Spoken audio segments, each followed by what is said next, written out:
नमस्कार, मैं अशोक व्यास और मेरे साथ हैं हनुमान जी। और हनुमान जी को हमारे साथ लाने का श्रेय आज फिर एक बार मैं इस पुस्तक के लेखक डॉक्टर आदित्य शुक्ल को दे रहा हूँ, जिन्होंने सफल व्यक्तित्व के हनुमान मंत्र हमारे सामने जो पहुंचाए हैं, उसके लिए उनका धन्यवाद करते हुए फिर हमारे साथ जुड़े हैं आप। स्वागत है आपका दर्शकों के मध्य में। बहुत बहुत बहुत आभार आभार अशोक जी। तो मैं प्रारंभ आज हनुमान चालीसा का जो प्रारंभिक चरण है, जिसमें वो कहते हैं बल बुद्धि विद्या देव मोहि हरऊ क्लेश विकार। तो जी हनुमान जी ने आपके जीवन में भी क्लेश और विकार दूर किए हों, ऐसा कोई उदाहरण आप हमारे साथ बांट सकते हैं? उन्होंने क्लेश और विकार को याद करने और रजिस्टर करके रखने के जो प्रवृत्ति है उससे मुक्ति दिलाती है। क्लेश और विकार जीवन से जाते नहीं है अशोक जी। वह हम अनुभव करते हैं। बस बताया ना कि पानी गिरने से हम परेशान हो जाते हैं, लेकिन बच्चे वहीं पर जाकर के नाचना शुरू कर देते हैं। तो यह स्वभाव है। जीवन में कहीं पर भी कष्ट नहीं है और कहीं पर भी सुख नहीं है। यदि मैं बहुत अच्छा आपको उदाहरण दूं, तो जो कैलाश पर्वत है ना, मेरी कविता की बहुत प्यारी लाइन है कि कैलाश पर्वत है, वहां पर जहां जीवन की कल्पना नहीं है, इतनी ठंड है, वहां पर भगवान शंकर सदा मगन रहते हैं, आशुतोष हैं। और जब हम अपने सुख की कल्पना करते हैं तो हमारे सामने है स्वर्ग दिखता है, और वहां के राजा इंद्र है, वह हमेशा दुखी रहते हैं, हमेशा चिंता में रहते हैं, बहुत है ना। सुंदर कहा आपने। तो सारे सुख, मेरी कविता की लाइन है, सारे सुख दुख का कारण ये मन मात्र है। मन मगन तो सुखी, मन मलिन तो दुखी, और मन के कारण ही कैलाश में शिव मगन, और मन के स्वर्ग का राजा इंद्र भी रहता दुखी। तो ये जो परिस्थितियां हैं, साधन है, संसाधन है, ना तो आपको सुखी कर सकते हैं और ना ही दुखी कर सकते हैं। वैसा ही जैसे आपके घर के पास एयरटेल का बहुत बड़ा सिग्नल का टावर है, यदि एयरटेल का सिम नहीं लगाओगे ना, तो कोई कनेक्शन नहीं लगेगा, तो सिम निकाल के फेंक दो जी। तो तो मैं बहुत ही क्या सुंदर। करता हूं। जी, आदित्य तो जी, माफी चाहता हूँ, आपने इतना अच्छा उत्तर दिया है कि हमारे दर्शक भी बाग बाग हो गए होंगे क्योंकि जी जी आपने कहा कि भाई न कोई दुख है न सुख है, उस हिसाब से मन जो है वही जी उसको एक रंग दे देता है। और जो आपने प्रारंभ में कहा कि आप क्लेश और मैंने क्या था विकार को विकार। याद नहीं रख के रखते हैं। तो अब इसमें फिर गांधी जी का वो वचन भी याद है कि बुरा मत देखो, बुरा मत सुनो, बुरा मत कहो। पर अब इससे दो रास्ते निकल जाते हैं। एक तो कभी कभी आपको शत्रु पक्ष से अपनी सुरक्षा रखने के लिए, जो यदि कुछ ऐसी घटना हुई है जो सुंदर नहीं है, तो भी उसको ध्यान रखना है, ताकि जैसा मैं अमेरिका से बात कर रहा हूँ, न्यूयॉर्क से आपसे, तो अभी सितंबर का महीना गया तो बहुत स्थानों पर ये लिखा रहता था, we will never forget, we will never forget. और इसी प्रकार से जो हॉलोकास्ट हुआ तो उसके भी कई म्यूजियम्स बनाए गए। मुझे पता है आप कहाँ से आ रहे थे और मैं कहाँ से बात कर रहा हूँ, लेकिन इन दोनों के बीच का एक स्थान है जो कंफ्यूज कर देता है कभी कभी। आप समझ रहे हैं ना मैं क्या कह रहा हूँ? तो यानी कोई नहीं, ऐसा है जो बुरा घटित हुआ है, उसको भुलाना भी नहीं है, मगर उससे हमारे अंदर विकार नहीं हो, बुरा प्रभाव अंदर नहीं हो, कोई तेजाब की तरह की स्थिति नहीं अंदर अशोक बनी जी, रहे। जी। अशोक जी, इसका इसका बहुत सुंदर उत्तर है। इसको आप वणिक समाज से सीख लीजिए। जी। जो लाभ का है उसको याद रखिए, और जो हानि का है भूल जाइए। जो जो ज्ञान है मुझको याद रखना। मैं राम कथा को याद रखता हूँ। मेरे कृष्ण है, वह 16 अवतारों के स्वामी है, मैं इसको याद रखता हूँ क्योंकि मुझको प्रेरणा देने वाली चीजें हैं। मैं रावण को याद नहीं रखता, मैं कंस को याद नहीं रखता। जबकि रावण और राम है एक दूसरे के पूरक हैं। जब तक रावण नहीं है तब तक राम है। उनके अस्तित्व, राम उभर के नहीं आते।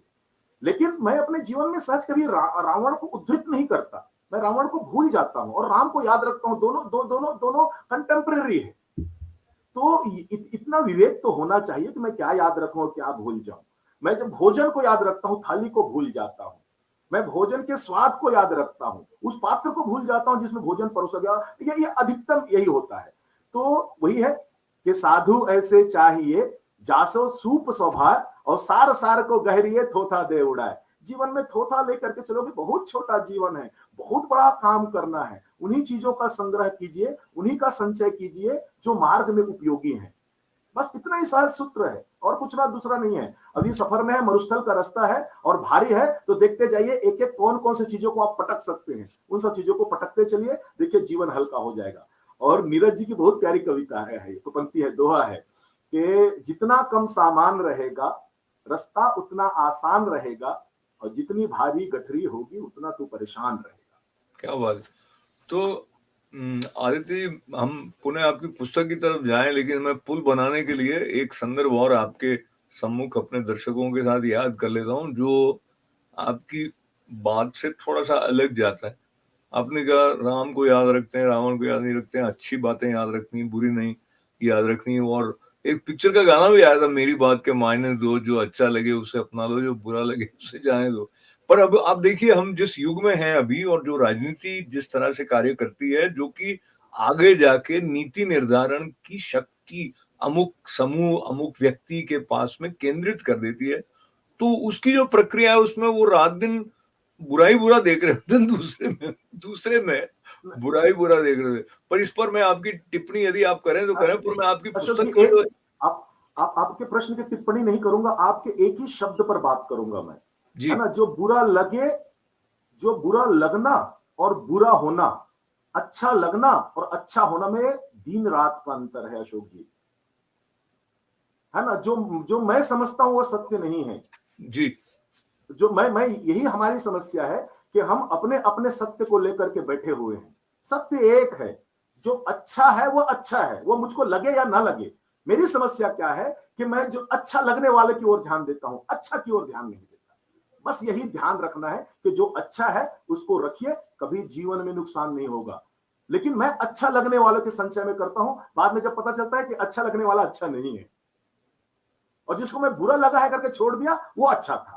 तो ये भ्रम है, ये अभ्यास से आता है, आदमी अनुभव से सीखता है, गलतियां कर करके सीखता है। तो तो ये आदित्य जी, मैं लेकिन ये सीख रहा हूँ कि मुझे आपकी बात अच्छी लगी। तो आपकी अच्छी बात को लेते हुए आपकी पुस्तक जिसके बारे में हम चर्चा कर रहे हैं, सफल व्यक्तित्व के हनुमान मंत्र, इसमें आपने 3 अध्याय, 7वां 8वां 9वां जो है वो कर्म, ज्ञान और भक्ति पर दिए हैं। तो एक एक पर जी थोड़ी संक्षेप में चर्चा करते हैं। और जो जी बात हम अभी कर रहे थे उसका भी कर्म के साथ संबंध है, क्योंकि आप किस बात को लेकर उद्वेलित होते हैं, किसको लेकर आप क्रिया प्रतिक्रिया करते हैं, वो आपका कर्म बन जाता है। और कर्म का महत्व तो है ही है, पर अब हनुमान मंत्र के साथ जब इसको आप जोड़ रहे हैं, तो हनुमान जी हमें कैसे स्पष्टता देते हैं कर्म करने की और कर्म को अपनी परिणति तक ले जाने की। मुझको ये, यदि मुझको कहेंगे अशोक जी, कि संपूर्ण किताब में, ये संपूर्ण किताब है मेरे अपने लिए है। तो मैं क्योंकि सफल व्यक्तित्व तो सबको चाहिए, मुझको भी चाहिए, तो मैं इसका एक बहुत अच्छा पाठक भी हूँ और बहुत समर्पित पाठक हूँ इस किताब की, लेखक के अतिरिक्त। तो मुझको ये तीनों अध्याय बहुत प्रिय है। यदि कोई मुझसे पूछे तो तीनों अध्याय बहुत प्रिय है। इस किताब से पहले, हनुमान जी की कृपा से पहले, मैं समझ ही नहीं पाता था कर्म क्या है, और हमसे भूल होती है। वस्तुतः अशोक जी दो चीज है, एक तो कार्य है और एक कर्म है। दोनों में जमीन आसमान का अंतर है। हम जो भी चीज करते हैं वह कार्य है, वह कर्म नहीं है। कर्म की एक अपनी एक शर्त है। तो मैं बोल रहा हूं, मैं ऑफिस में जाके काम कर रहा हूं, मैं शासन कर रहा हूं, मैं कुछ भी कर रहा हूं, वह सब कार्य है, वह सब कार्य है। और परिणाम कर्म से मिलता है, कार्य से नहीं मिलता। लोग बात बहुत ध्यान से सुनिए। आप जीवन भर कार्य करते रहिए, कार्य से कोई परिणाम, ये भौतिक राशि है कार्य। कर्म है वो आध्यात्मिक शक्ति है। तो जब आप कर्म करेंगे तो कर्म से परिणाम मिलेगा। अच्छा, तो अब माफी चाहता हूँ, लेकिन आपने बहुत सूक्ष्म बात कही है। और ये जो जी दो शब्द हैं, कार्य और कर्म, जिसको हम में से कई लोग पर्यायवाची की तरह प्रयोग में ले लेते हैं, उसको समानार्थक मान लेते हैं। अब आपने कहा कर्म नहीं है, तो कार्य का तो मुझे वो वैज्ञानिक परिभाषा भी याद आई कि किसी वस्तु जी पर आप बल लगाएंगे और वो जी अपने जी स्थान से हिल जाती है, तो वो आगे हिलने कार्य शुरू हो हो गया। जाएगा। वर्क इज जी इक्वल टू जी फोर्स एंड जी जी जी डिस्टेंस, जो भी था। जी लेकिन कर्म कैसे बनता है कार्य? हाँ, मैं वही बताना चाह रहा हूं। और उससे पहले और आपकी जिज्ञासा को बढ़ा देता हूं मैं एक दो शब्दों में, एक दो वाक्यों में।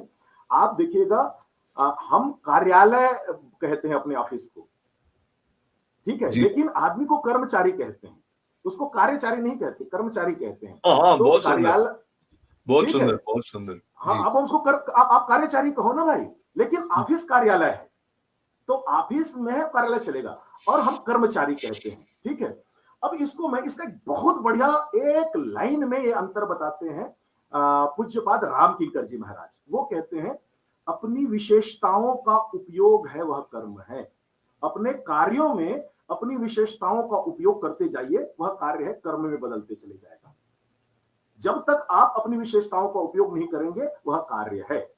इसीलिए कार्यालय है वह पत्थर से बना हुआ, उसकी कोई विशेषता नहीं है, वो एक जगह है, वो कहीं पर भी आप पेड़ के नीचे भी बैठ सकते हैं। लेकिन जब कर्मचारी नियुक्त करते हैं, उसको कर्मचारी इसलिए कहते हैं कि किसी काम की योग्यता उनके अंदर है कि नहीं, उसका बार बार बार बार बार बार परीक्षण करते हैं, और उनसे ये अपेक्षा रखते हैं कि अपनी विशेषताओं का उपयोग करें। वैज्ञानिक अपनी विशेषता का उपयोग करके रिसर्च करे, अकाउंटेंट अपनी उपयोगिता का उपयोग करके फाइनेंस को संभाले, जो लीगल वाले अपनी उपयोगिता करके लिटिगेशन को संभाले, और यदि वो ना करे तो फिर किस काम का आप क्या करोगे, उनको तुरंत बर्खास्त कर दोगे।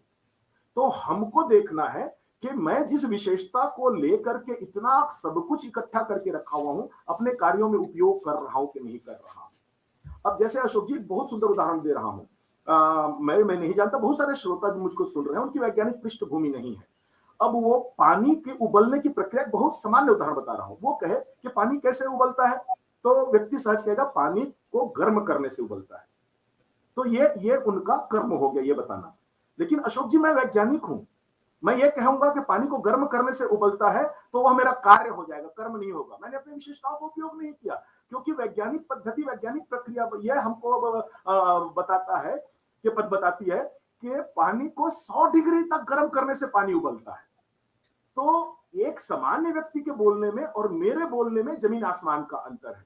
तो जब आप किसी को कहेंगे घर में भाई पानी को गर्म कर दो, उबाल दो, लेकिन मैं जब वैज्ञानिक ढंग से कहता हूं भाई 100 डिग्री तक गर्म करो, एक सामान्य सा उदाहरण। आप खाना बनाते हैं, अपनी विशेषताओं का उपयोग कीजिए, ऋतु अनुसार भोजन बनाइए, पथ्य अनुसार भोजन बनाइए, लोगों के स्वास्थ्य के अनुसार भोजन बनाइए। अभी जिस दिन उपयोग मैं करेंगे कर्म हो जाएगा। जी, मेरा कर्म में आपसे बात करते हुए प्रश्न और कभी-कभी आपको इंटरप्ट करना आ ही जाता है, इसलिए भी जी मैं कोई बात अपना नहीं, कोई बात नहीं, कोई बात मैं नहीं। अपनी मैं अपनी प्रसन्नता व्यक्त करना चाहता हूँ, क्योंकि एकदम नए ढंग से सोचने का जो उपहार आप कार्यालय और कर्मालय क्यों नहीं कहते हैं, कार्य और कर्म के बीच का जो अंतर आपने बताते हुए ये हमें स्मरण कराया है कि जब तक आप अपनी विशेषता का उपयोग नहीं करते हैं, तब तक वो कर्म नहीं बनता। ये मुझे लगता है अपने आप में एक बहुत ही बड़ा मंत्र है, जी और जी हम कर्म करें इसकी प्रेरणा भी इसमें आती है। और फिर से मैं आपको, जो आपकी पुस्तक में जो आपने व्यक्तित्व में कर्म के महत्व की बात की है, तो उसमें हनुमान जी का जो सुंदरकांड के माध्यम से या जो भी चरित्र उनका है, वो क्या संकेत हमें देता है कि हम अच्छे कर्म करें या कर्मयोगी बने उस दृष्टि से? हनुमान जी हैं, वो उनके एक एक गुण में देखिए, उनकी हर जगह विशेषता वो लगाते हैं। चाहे चाहे चाहे उनको मैनाक से बात करना हो, चाहे उनको विभीषण से बात करना है, हर जगह अपनी विशेषताओं का उपयोग करते हैं। हनुमान जी के अंदर विशेषता है कि वह ब्रह्मास्त्र का तोड़ निकाल सकते हैं, लेकिन हनुमान जी लगते हैं कि भाई नहीं, यहाँ पर ब्रह्मास्त्र का तोड़ निकालना है, वह काम नहीं होगा। तो हनुमान जी सिर्फ सिर्फ इसलिए मेरे पास विशेषता, इसलिए उसको उपयोग नहीं करते हैं। और हनुमान जी इसलिए कि मुझको यहाँ पर कुछ भी नहीं, वो हर हर बार विचार करते हैं कि मैं कार्य कर रहा हूं या कर्म कर रहा हूं, कार्य कर रहा हूं या कर्म कर रहा हूं। और जिस क्षण ये विचार आप अपने कार्यों में ले आएंगे, आपको हनुमान जी की तरह सफलता मिलनी शुरू हो जाएगी। बस बस बस ये एक सिंपल सा सूत्र है। मैं बहुत सारे उदाहरण दे सकता हूं अशोक जी, हनुमान जी के कार्य और कर्म का। लेकिन लेकिन वही है कि समय के अभाव के चलते मैं लोगों से कहूंगा कि वो किताब पढ़ें, कि उनके बाद इसमें बहुत सारी चीजें हनुमान जी हमको सूत्र या मंत्र के रूप में देते हैं। बल का कहाँ उपयोग करना है, बुद्धि का, मेरी विशेषता है बल का उपयोग करना, मैं कहाँ करूं, बुद्धि का विशेषता कहाँ कहाँ करूं। अब एक आप एक छोटा एक बहुत बहुत सुंदर एक हनुमान जी के जीवन से, चूंकि आप मुझसे कह दे तो मैं रोक नहीं पा रहा हूं अपने आप को।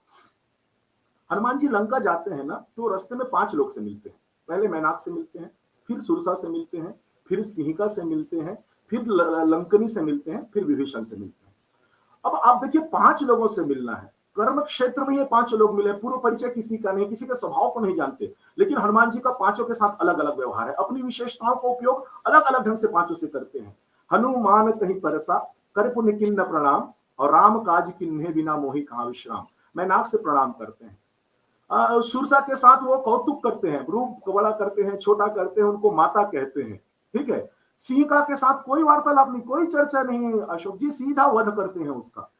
लंकनी को मुष्टिका से प्रहार करते हैं और विभीषण को गले लगा लेते हैं। आप सोचो, 5 व्यक्ति कर्म क्षेत्र में मिले हैं जिनसे कोई परिचय नहीं, पांचों के साथ अपनी विशेषता का अलग अलग उपयोग करते हैं।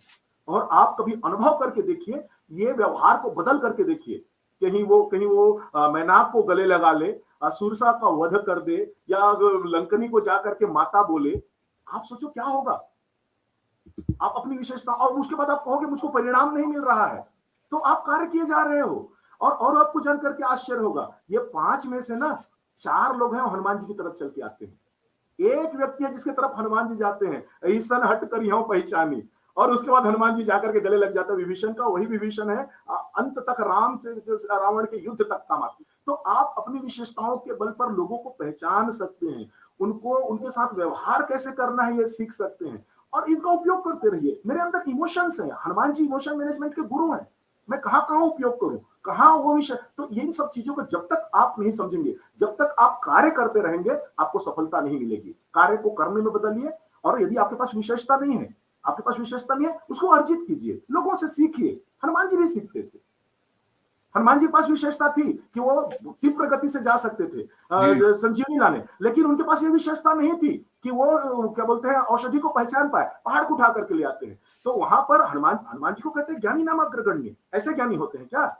ऐसे ज्ञानी होते हैं क्या कि एक वैद्य ने संपूर्ण विश्लेषण करके बताया है और वहां जाकर के वो भूल जाते हैं? लेकिन हनुमान जी है अपनी ज्ञान को किनारे रखते हैं। उनकी विशेषता है, अरे मैं बल का उपयोग करूं भाई, बल काम आएगा, बल भी तो इसीलिए रखा हूं ना।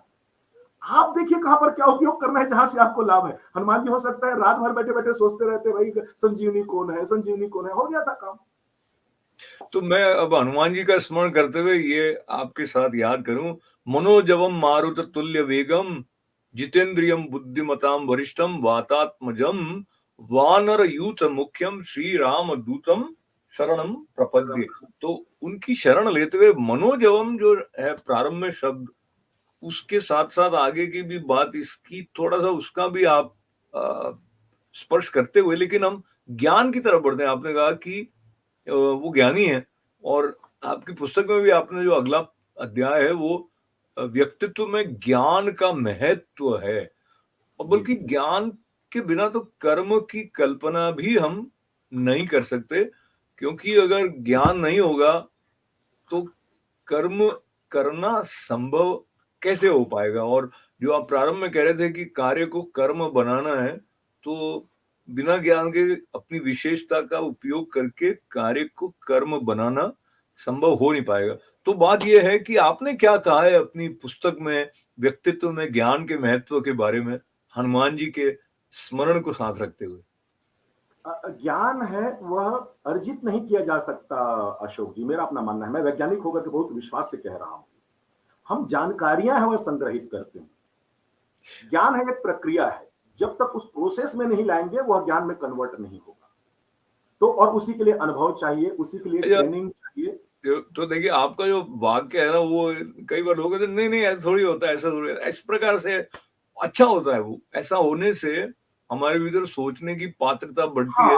जैसे आपने कहा कि ज्ञान है वो अर्जित नहीं किया जा सकता है, जबकि हम अधिकतर नॉर्मली ऐसा सोचते हैं कि हम ज्ञान अर्जित कर रहे हैं। और जब आपने फिर दूसरी बात कह दी कि वो प्रक्रिया है, तो जो प्रक्रिया है वही तो अर्जित करना हुआ, नहीं क्या? नहीं नहीं, ज्ञान देखिए अर्जित करना अलग चीज है, अर्जित करना अलग चीज है। वो प्रक्रिया से भी अर्जित कर सकते हैं, है ना। जैसे जैसे क्या है कि मोबाइल का उपयोग करना है उपयोगकर्ता के रूप में पर्याप्त है ना। लेकिन यदि आपको मोबाइल का निर्माण करना है तो आप उस प्रक्रिया को करेंगे। ज्ञान है साधना की वस्तु है। जब तक आप साधना प्रक्रिया में शामिल नहीं होंगे ज्ञान नहीं आएगा। ज्ञान है, और है। मैं उस ज्ञान की बात कर रहा हूं जिस ज्ञान का आप उपयोग करेंगे, है ना। मैं इसको डिस्क्लेमर दे देता हूं। ज्ञान मेरे पास बहुत कुछ है, ज्ञान मेरे पास बहुत कुछ है। भोजन बनाने का ज्ञान आप मुझको पूछोगे ना, तो मैं दुनिया के जितने भी डिशेस हैं वो बनाने का बहुत अच्छे से आपको ज्ञान दे सकता हूं। लेकिन जब किचन में जाकर के बनाऊं, वो वस्तुतः वो ज्ञान है मेरे अर्थों में। तो मैं इस ज्ञान की बात कर रहा हूं, है ना।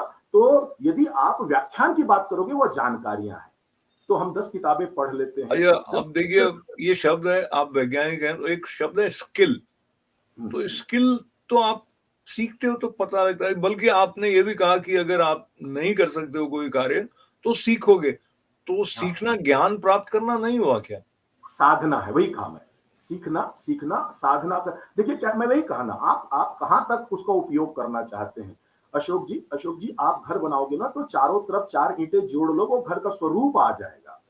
लेकिन एक घर बनाना है तो उसके लिए फिर आपको वास्तु भी देखना है, सब लोगों के रहने की जगह भी देखना है, जहाँ सुकून हो, शांति हो, जहाँ पर आपको आने का मन करे। तो ये घर का परिदृश्य बदल गया।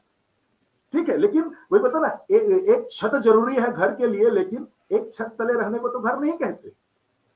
तो ज्ञान भी है, आप स्किल है। स्किल आप ये देखिए कि एक क्लास में, एक कार्यशाला में कितने लोग शामिल होते हैं, और सब लोग का सब लोग उस ऊंचाइयों तक नहीं पहुंच पाते उसी ज्ञान की सीमा में, जो बार बार अभ्यास करते हैं, जो बार बार साधना करते हैं, जिनके पास पूर्व नियोजित ज्ञान होता है, गुरु की कृपा होती है, बहुत सारी चीजें उसमें शामिल है। मैं इसीलिए कहा ज्ञान एक प्रक्रिया है और विचार के साथ प्रक्रिया है ये।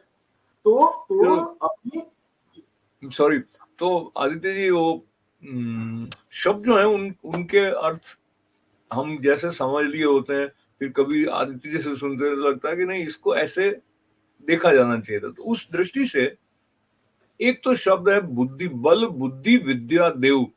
तो आप जो कह रहे हैं कि ज्ञान होता है, शायद ऐसा संकेत आपका है, तो बुद्धि भी होती है, तो वो भगवान देंगे कैसे हनुमान जी? बल बुद्धि विद्या, मैं समझने की दृष्टि से पूछ रहा हूँ इसको। मैं इसीलिए कह रहा हूं, यही अब बहुत बढ़िया प्रश्न पूछे। हनुमान जी आपको ना तो बल देंगे, ना बुद्धि देंगे, ना विद्या देंगे, वो देने वाले नहीं है। ये सब आपको साधना से अर्जित करनी है, साधना प्रक्रिया चाहिए। आप हनुमान जी आपको क्या, आप बताइए, आप ये बताइए कि आप मतलब अपने टीचर से अपेक्षा कर रहे हो कि मुझको 80% दे दो, एग्जाम में आप ही लिख लो। वो आपको सिलेबस दे सकते हैं, वो आपको समझा सकते हैं, वो आपको बार बार अभ्यास करा सकते हैं। अनुकरण में तो आपको कर लाना है ना।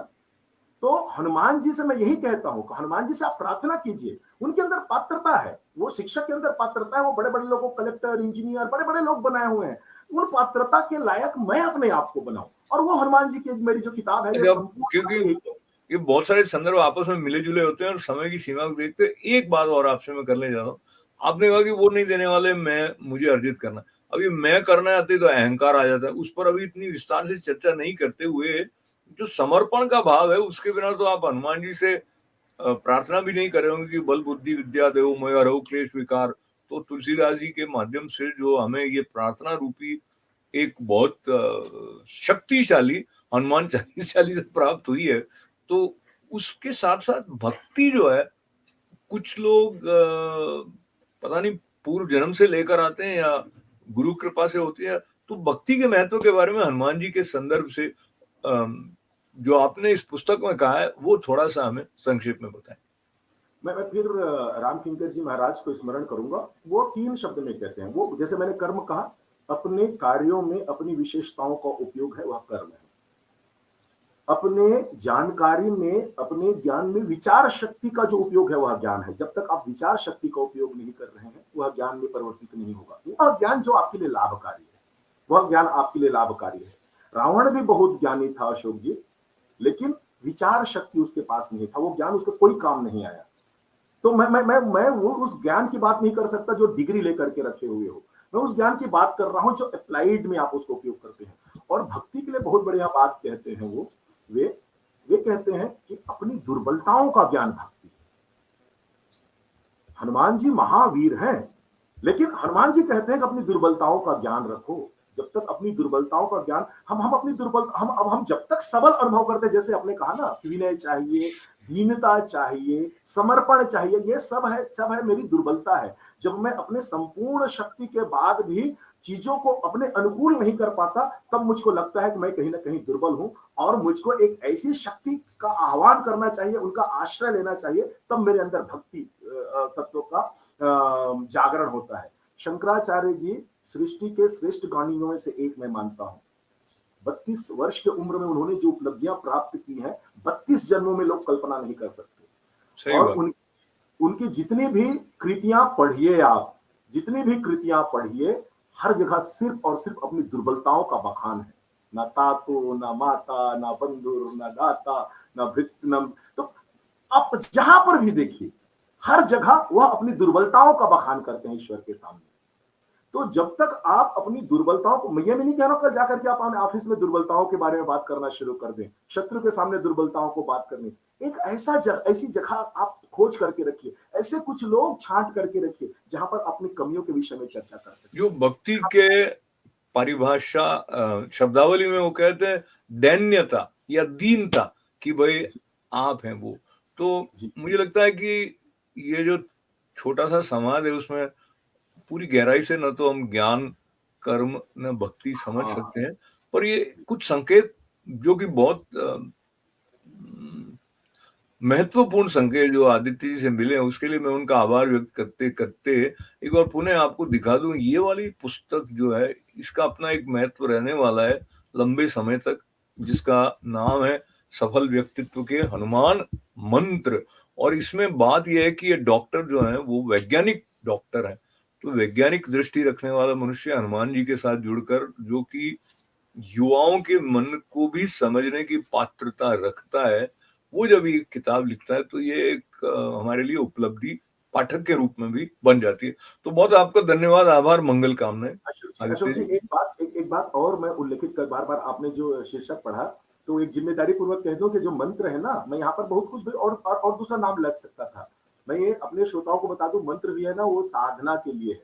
तो ये किताब बस आप पढ़ेंगे तो आपके अंदर साधना की बहुत सारी प्रक्रियाएं मिलेंगी, और जब उन साधनाओं को अपने जीवन में उपयोग करते जाएंगे तो आप हनुमान जी की तरह सदा सफल होंगे। ये मेरा अपना विश्वास है, व्यक्तिगत विश्वास है, और आप भी अनुभव करेंगे इस बात को। तो बिल्कुल हम अनुभव करें ऐसा, ऐसी हमारी प्रार्थना हनुमान जी के चरणों में, और आदित्य जी का धन्यवाद करते हुए खूब मंगल कामनाएं आपके लिए। सफल हो आप, आपका व्यक्तित्व उन ऊंचाइयों को छुए जिसके द्वारा आप अपनी विशेषताओं को प्रकट करके कार्य को कर्म में रूपांतरित करते रहें। अशोक व्यास को अनुमति दें। धन्यवाद।